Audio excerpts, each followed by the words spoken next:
अस्सलाम वालेकुम नाज़रीन, मैं हूं अब्दुल्ला। 7 न्यूज़ में आपका इस्तकबाल है। लिया शरफुद्दीन साहब ने कहा कि आज शव्वाल से सऊदी अरब में तमाम मस्जिदों को खोल दिया जाएगा। आइए देखते हैं ये रिपोर्ट।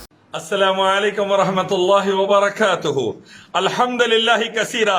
8 शव्वाल से सऊदी अरब की तमाम मसाजिद खुल जाएंगी, सिवाय मक्का और मदीने के मसाजिद आम लोगों के लिए काबतुल्लाह और मस्जिद नबी नहीं खुलेगी।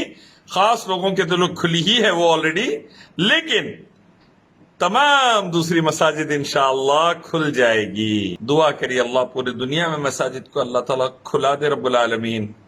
अल्लाह की कसम, दम घुटता मस्जिदों को बंद देखकर, अल्लाह ताला तमाम दुनिया के मसाजिद को खुला दे परवरदिगार, और इस वायरस को हमारी दुनिया से, हमारे मुल्क भारत से, सऊदी अरब से और हर जगह से अल्लाह खत्म फरमा दे।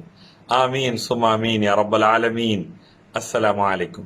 जर्मनटन हॉस्पिटल ऑर्थोपेडिक से मुताल्लिक हर मरीज यहाँ शिफायाब। बैनुल-अक़वामी शोहरत याफ्ता और इनाम याफ्ता doctor Mir Jawad Zar Khan, senior orthopaedic surgeon, advance operation theatre, ICU, digital x ray, laboratory, physiotherapy, pharmacy, sharing और प्राइवेट रूम्स, लेडी डॉक्टर्स और डॉक्टर अर्जुमन सुल्ताना गैनकोलॉजिस्ट की खिदमात हासिल।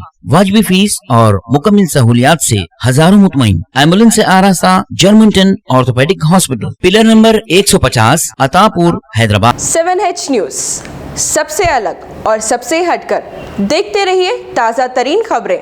पसंद आए तो लाइक कीजिए, शेयर कीजिए और सब्सक्राइब करना ना भूलें। 7H न्यूज, आपकी आवाज़।